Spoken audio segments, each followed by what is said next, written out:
Wadamada caalamka ayaa waxyaalo badan ku kala duwan ka soo bilow halka ay kaga yaalaan juqraafi ahaan dhulka, cimilada u gaarka ah ee dal walba leeyahay, kheyraadka dabiiciga ah ee uu haysto, nooca uu yahay hanaanka dowladeed ee ka dhisan, diinta ay haystaan badi dadka ku nool wadan walba, iyo muuqaalka uu leeyahay dadkiisu. Haddaba, mid ka mid a waxyaalaha wadamadu ku kala duwan yihiin oo muhiim ah ayaa ah baaxadda. Taasi waa midda aan muuqaalkan kaga hadli doono annagoo soo qaadanayna shanta dal ee dunida ugu yar baaxad ahaan. Nambarka shanaadne waa San Marino.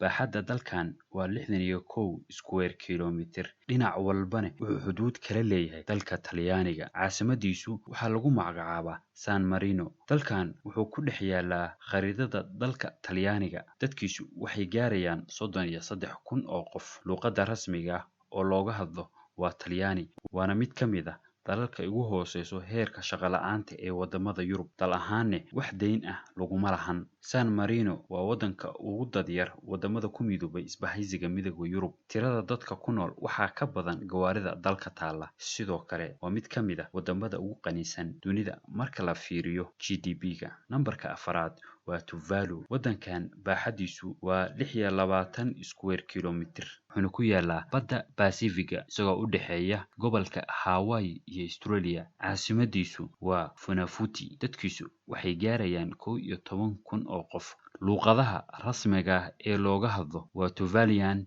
iyo luqadda Ingiriiska. Nambarka saddexaad waa Nauru. Waa wadanka saddexaad ee ugu yar dunida. Baaxadiisu waxay dhan tahay 21 square kilomitir, waana wadanka ugu yar oo jasiirad ah dunidan ku yaal. Hase ahaatee, ma ahan dalka ugu yar baaxad ahaan. Dadkiisu waxay gaarayaan 11,200. Toddobaatameeyadii wuxuu ka mid ahaa wadamada dunida ugu qanisan, isagoona laga qodi jiray fosfeedka. Hadda taasi waa ka dhammaad. Caasimadiisu waa Yaren. Luqadaha rasmiga ah ee looga hadlane waa Norwegian iyo English. Nambarka labaad waa Monaco. Waa wadan yar oo baaxadiisu gaarayso 2 square kilomitir, wuxuuna dhacaa koonfur galbeed dalka Faransiiska. 3 jiho wuxuu xuduud kala leeyahay Faransiiska, halka jihada kale ay ka xigto badda Mediterranean-ka. Monaco waxay caan ku tahay 2 arrimood oo kala ah khimaarka la ciyaaro, waxaana wadanku ku yaala 5 kaasino. 3 ka mid ah waxay kasoo dhex muuqdeen filimaanta atooraha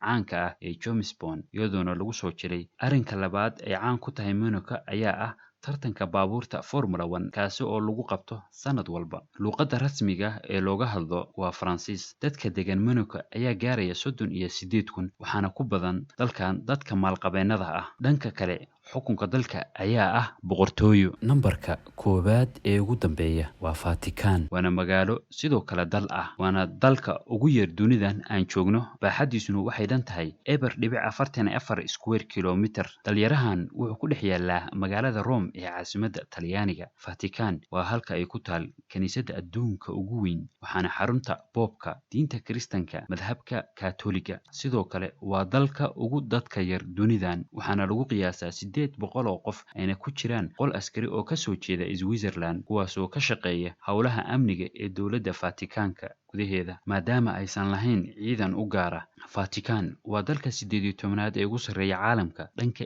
GDP-ga. Intaas waxaa noogu dhan muuqaalkii aan ku eegaynay shanta dal ee dunida ugu yar baaxad ahaan. Fadlan haddii aad ku cusub tahay channelka, subscribe saar si ay kuu soo gaaraan muuqaaladayadu. Mahadsanidin.